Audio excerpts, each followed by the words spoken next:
Good morning. मैं Banwarilal Meena, associate professor economics, government college Pipalkot, district Pratapgarh. जैसा कि ऑनलाइन क्लासेस आयुक्तालय कॉलेज शिक्षा राजस्थान द्वारा सतत रूप से जारी है, उसी क्रम में हम हमारे बीए के स्टूडेंट्स के लिए विशेष रूप से, साथ ही साथ जो बीकॉम कर रहे हैं विद्यार्थी, एमए एमकॉम कर रहे हैं या विभिन्न प्रतियोगी परीक्षाएं दे रहे हैं, उनके लिए समग्र रूप से यह टॉपिक जो आज हम पढ़ेंगे विशेष उपयोगी रहेगा। और टॉपिक हमारा जो चल रहा था प्रतीपगमन यानी रिग्रेशन। इससे पूर्व हमने रिग्रेशन के बारे में, रिग्रेशन क्या होता है, उसकी मीनिंग क्या है, अर्थ क्या है, और एक सहसंबंध और रिग्रेशन के बीच एक बेसिक या फंडामेंटल अंतर क्या है, उनका हमने विशेष अध्ययन किया था। और अध्ययन किया था कि प्रतीपगमन रेखाएं क्या होती है, प्रतीपगमन रेखाएं कितनी होती हैं, इसका हमने अध्ययन किया। उसी क्रम को आगे बढ़ाते हुए आज हम पढ़ेंगे कि हमने पढ़े थे कि प्रतीपगमन रेखाएं क्या होती है, लेकिन आज हम ये देखना चाहेंगे कि प्रतीपगमन रेखाएं कितनी होती हैं, अगर उनके कार्य क्या हैं, प्रतीपगमन रेखाओं की सहायता से हम प्रतीपगमन समीकरण की व्युत्पत्ति कैसे कर सकते हैं, इन सब का हम अध्ययन करेंगे। तो जैसा कि हमने परिभाषा प्रतीपगमन रेखाओं की पूर्व में पढ़ी थी कि दो हमारी जो श्रेणियां हैं एक्स एंड वाई, उनके जो एवरेज मीन्स है उसके आधार पर हम सर्वोत्तम, जो हम आश्रित श्रेणी का सर्वोत्तम माध्य वैल्यू निकालते हैं, वो हम प्रतीपगमन रेखाओं की सहायता से निकालते हैं। तो प्रतीपगमन रेखाएं हमने जैसे कि बताया था दो होती हैं। तो दो प्रतीपगमन रेखाएं होने के कारण क्या है, क्योंकि अक्सर प्रश्न पूछा जाता है कि प्रतीपगमन रेखाएं कितनी होती है, तो यह बात तो स्पष्ट हो गई कि प्रतीपगमन रेखाएं दो होती हैं। लेकिन दो होती क्यों हैं, इस प्रश्न को समझने के लिए हम प्रतीपगमन रेखाएं दो क्यों होती है, तो जैसा कि हमने पढ़ा था कि प्रतीपगमन रेखाएं के लिए एक स्वतंत्र चर होता है, एक आश्रित चर होता है। अगर हम x और y लें, x और y का मतलब है कि यहाँ पर x y पर आश्रित है, तो x और y के लिए एक प्रतीपगमन रेखाएं बनानी जरूरी होगा। इसी तरह अगर हम देखें y और x, तो यहाँ पर y एक आश्रित चर है और x एक स्वतंत्र चर है, तो उसके लिए भी एक प्रतीपगमन रेखा का बनाया जाना जरूरी है। अतः x और y और y और x, क्योंकि हमारे दोनों में, एक में x स्वतंत्र चर है, एक में y स्वतंत्र चर है, और एक दूसरा हमारा आश्रित चर है, अर्थात x और y के लिए एक प्रतीपगमन रेखा बनाया जाना जरूरी है। इसी तरह y और x के लिए, अतः कुल मिलाकर हम कह सकते हैं कि प्रतीपगमन रेखाएं दो होंगी। ओके। दूसरा इसका कारण अगर हम देखें कि जो प्रतीपगमन रेखाएं हैं उनकी जो मान्यता हम लेते हैं वो न्यूनतम वर्ग मान्यता पर आधारित है। न्यूनतम वर्ग मान्यता का मतलब है कि जो उनकी न्यूनतम जो वर्ग मान्यता है उसका तात्पर्य यह है कि x अक्ष पर उनके विचलनों के वर्गों का योग मिनिमम हो, इसी तरह y अक्ष पर भी उनके विचलन के वर्गों का योग मिनिमम हो। चूंकि x और y दो अक्षों पर हमें उनके विचलन के वर्गों का मिनिमाइज को प्राप्त करना होता है, अतः दोनों अक्षों के कारण हमारी जो प्रतीपगमन रेखाएं हैं, या हम यूं कह सकते हैं कि न्यूनतम वर्ग की मान्यताओं के कारण ही प्रतीपगमन रेखाएं भी दो होती हैं। अर्थात प्रतीपगमन रेखाएं दो क्यों होती है, उसके दोनों कारणों को हमने स्पष्ट किया, x और y और x के कारण, इसी तरह न्यूनतम वर्ग की मान्यता के कारण। अगर प्रतीपगमन रेखाएं की हमारे इस अध्ययन में क्या इंपॉर्टेंस है, क्या उसका महत्व है, इसके बारे में भी हम अध्ययन करना चाहेंगे। तो इसके लिए जब हम प्रतीपगमन रेखाएं आपसे पूछा जाए कि इसके कार्य बताएं या इसकी महत्ता बताएं, उपयोगिता बताएं, तो सीधा सा मतलब हुआ कि प्रतीपगमन रेखाएं सर्वोत्तम अनुमान है। पहला काम, सर्वोत्तम अनुमान का तात्पर्य यह हुआ, हम बार बार रिग्रेशन के अध्ययन में ये बात बता रहे हैं कि जब भी हम रिग्रेशन का अध्ययन करते हैं तो उसमें एक चर स्वतंत्र चर होता है, दूसरा आश्रित चर होता है, और उनकी जो नेचर है, प्रकृति है, उसका अध्ययन इसके द्वारा किया जाता है। तो एक स्वतंत्र चर के माध्य मूल्यों के आधार पर सर्वोत्तम आश्रित चर के मध्य मूल्यों का अध्ययन या उनकी वैल्यू हम यहाँ फाइंड करते हैं, अर्थात यह कार्य रिग्रेशन रेखाओं की सहायता से किया जाता है, क्योंकि x और y यहाँ पर y स्वतंत्र चर है, x आश्रित चर है, तो यहाँ पर y के द्वारा x का सर्वोत्तम मूल्य निकाला जाएगा। इसी तरह से अगर हम देखें y और x, यहाँ पर x स्वतंत्र चर है, y आश्रित चर है, अतः यहाँ पर x के मूल्यों के आधार पर y का सर्वोत्तम मूल्य निकाला जाएगा, अर्थात ये दो रेखाएं हमें बनानी पड़ेगी, उसके द्वारा ही हम सर्वोत्तम अनुमान आश्रित चर का निकाल पाएंगे। अतः प्रतिगमन रेखाओं का महत्वपूर्ण कार्य जो हुआ वो है कि आश्रित चर का स्वतंत्र चर के माध्यों के आधार पर सर्वोत्तम अनुमान लगाना बहुत ही महत्वपूर्ण काम है। दूसरा, अगर हम देखें कि प्रतिगमन रेखा का जो महत्वपूर्ण काम या उपयोगिता या महत्ता है कि सहसंबंध के बारे में भी हम प्रतिगमन रेखाओं के द्वारा अध्ययन कर सकते हैं, अर्थात प्रतिगमन रेखा की सहायता से हम ये बता सकते हैं कि सहसंबंध की मात्रा कितनी है और उसकी दिशा क्या है। जैसे मान लीजिए अगर हम दो प्रतिगमन रेखाएं बनाएं, हाँ प्रतिगमन रेखा हमेशा दो होती है, लेकिन एक उसका अपवाद भी है। उस अपवाद को आप याद रखेंगे कि अगर दोनों रेखाएं एक ही हो सकती है, कब होगी? जब सहसंबंध का मान यानी उसकी डिग्री एक के बराबर हो। वो प्लस भी हो सकती है और माइनस भी हो सकती है, यानी सहसंबंध का मूल्य या वैल्यू इकाई के अगर बराबर हो तो प्रतिगमन रेखाएं दो के स्थान पर एक बन जाती है।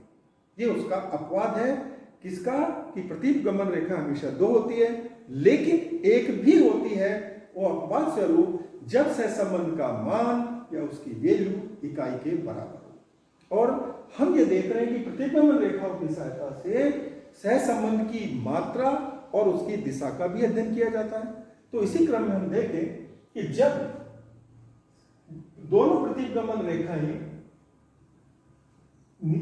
की वैल्यू यानी सहसंबंध की वैल्यू इकाई के बराबर हो तो दोनों प्रतिगमन रेखाएं एक ही बन जाती है, और उसकी दिशा अगर नीचे की ओर आ रही है तो हम कहेंगे कि यहां पर सहसंबंध ऋणात्मक है, और चूंकि दो रेखाओं की जगह एक ही रेखा बनी है और नीचे की ओर गिर रहा है और दो एक ही बनी है तो उसकी वैल्यू इकाई के बराबर है, और नीचे की ओर गिर रहा है तो वो ऋणात्मक है। अर्थात प्रतिगमन रेखा की सहायता से हम यही समझ पाए कि इस स्थिति में सहसंबंध का मान ऋणात्मक है और इकाई के बराबर है।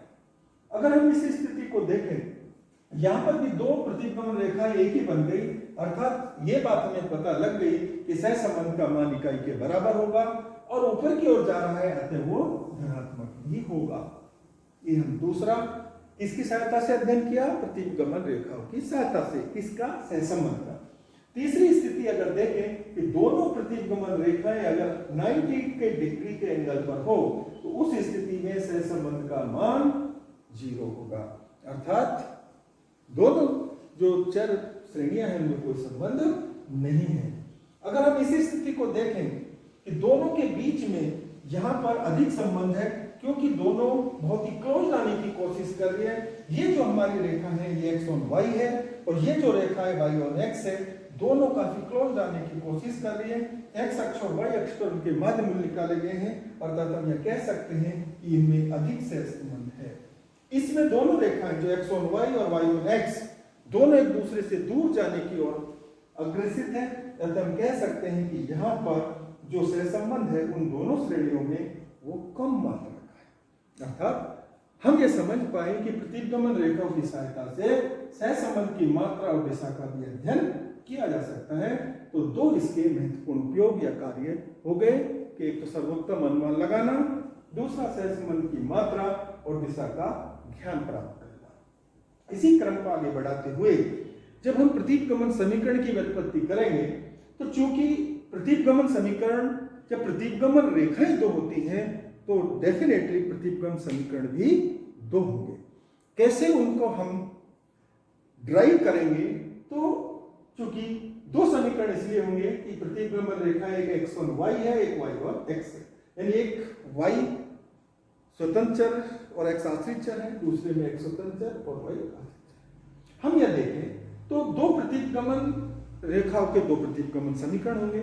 और वो समीकरण क्या होंगे? अगर हम देखें तो एक समीकरण x और y का अगर हम देखें तो वो बनेगा x बराबर a प्लस by। ये एक सरल रेखा का समीकरण होता है और ये है x और y का, अर्थात यहाँ पर y स्वतंत्र चर है और x आश्रित चर है। अगर दूसरे देखें हम y और x का अगर हम समीकरण देखें तो y बराबर a प्लस bx होगा, यानी यहाँ पर x जो है स्वतंत्र चर है और y जो है आश्रित चर। तो जब भी हम न्यूमेरिकल वैल्यू में जो समीकरण बनाएंगे प्रतिगमन रेखा के द्वारा, तो दो समीकरण बनेंगे। एक बनेगा x बराबर a प्लस by, दूसरा बनेगा y बराबर a प्लस bx। यानी इन दोनों समीकरणों को निकालने के लिए हमें दो चीजें इसमें महत्वपूर्ण है जो नजर आ रही है। एक a, दोनों ही समीकरणों में हमें a की वैल्यू निकालनी है और एक b की वैल्यू निकालनी है। और अब बात ही आती है कि a और b की वैल्यू निकालेंगे कैसे और ये है क्या। तो यहां हम जब दोनों समीकरण देखते हैं तो a का मतलब है अंतःखंड, यानी कांस्टेंट वैल्यू है जो ये व्यक्त करती है कि हमारा जो रिग्रेशन लाइन हम बना रहे हैं वो x अक्ष में कहां से बनेगी, वो अंतःखंड। अगर ये नीचे से बन रही है तो अंतःखंड की वैल्यू ऋणात्मक है, अगर ये ऊपर से बन रही है तो अंतःखंड की वैल्यू धनात्मक है। अर्थात a दोनों ही समीकरणों में एक अंतःखंड यानी कांस्टेंट राशि को व्यक्त करता है और वो ऋणात्मक भी हो सकता है और धनात्मक भी हो सकता है। इसको निकालने के लिए अब देखें, जैसे कि हमारा जो समीकरण है कि x बराबर a प्लस by, a की वैल्यू हमें अगर निकालनी है तो इस by को हम इधर ले आए और x और y की मध्य वैल्यू हमें लेनी है, तो x को हमने लिखा x बार माइनस by बार, यहाँ पर a की हम वैल्यू फाइंड कर सकते हैं। इसी तरह दूसरा समीकरण था हमारा y बराबर a प्लस bx, इनकी हमें मध्य वैल्यू चाहिए, तो a निकालने के लिए ये होगा हमारा y बार माइनस bx बार। ये हम a की वैल्यू दूसरे समीकरण में निकाल सकते हैं। तो a और a की वैल्यू निकालकर दोनों ही इस इक्वेशन में भी रखेंगे, इसमें भी रखेंगे। ये निकालने के लिए ये y ऑन x है, ये x ऑन y है। साथ ही साथ हमें प्रतिगमन समीकरण निकालने के लिए दोनों में ही b की वैल्यू भी चाहिए, और b का मतलब है कोफिशिएंट। तो कोफिशिएंट निकालने के लिए अगर हम इसका कोफिशिएंट निकालें x ऑन y वाले का, तो b जो होगा उसको हम कहेंगे bxy, यानी x ऑन y, यानी x डिपेंड है y पर। और अगर हम y ऑन x का जो सरल रेखा का समीकरण लिखा हुआ है उसको हम निकालें तो उसे हम कहेंगे b बाई x, यानी ये y ऑन x है। इनकी वैल्यू जो निकलेगी, पहले में अगर हम देखें x ऑन y की, तो इसको हम bxy कहेंगे। bxy बराबर होगा r sigma x upon sigma y, यानी अगर हमारे को सहसंबंध दिया हुआ है, x का प्रमाण विचलन दिया हुआ है, y का प्रमाण विचलन दिया हुआ है, हम उनकी वैल्यू पुट कर देंगे और हम bxy निकाल लेंगे। इसी में अगर हम y ऑन x में देखें तो byx का मतलब हुआ y ऑन x, यानी r sigma y upon sigma x। तो ये वैल्यू अगर हमें दी हुई है तो हम byx निकाल लेंगे, और bxy और byx निकालने के बाद इनको हम दोनों इक्वेशन में b की जगह पुट कर देंगे। ये bxy की है और ये byx के लिए है। दोनों को पुट करने के बाद किसमें, जो हमारे सरल रेखा के समीकरण है, x और y का समीकरण क्या था, x बराबर a प्लस by, इसमें a और b की वैल्यू पुट करेंगे और ये हमारा पहला प्रतिगमन समीकरण आ जाएगा। अगर हम y और x की बात करें तो उसके सरल रेखा का समीकरण बनेगा y बराबर a प्लस b है, इसमें हम a और b की वैल्यू निकालेंगे और वैल्यूज पुट करेंगे तो हमारा दूसरा प्रतिगमन समीकरण आ जाएगा। अर्थात दो कोफिशिएंट हमें निकालने हैं दो समीकरण के लिए और दो अंतःखंड निकालने हैं। अब देख रही है कि आपके सवाल के अंतर्गत x ऑन y पूछा है, y ऑन x पूछा है, ये कहा गया है कि दोनों प्रतिगमन समीकरण निकालिए, तो हमें दोनों को निकालना होगा। अगर कहा गया x ऑन y निकालिए तो x बराबर a प्लस by वाला इक्वेशन निकालना है।